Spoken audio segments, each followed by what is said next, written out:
The following video will show you how to install the Waterdrop WD-UKF8001 water filter on your refrigerator. Take out the old filter by turning it counterclockwise and then gently pull down. Install the new filter by applying slight upward pressure whilst turning clockwise.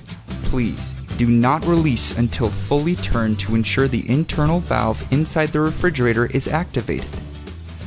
Soft reminder here, the new filter should be installed gently and slowly so to avoid the water leakage. Dispense water, looking for a good flow rate. It's recommended to flush the new filter a few minutes to remove any trapped air or contaminants from the system.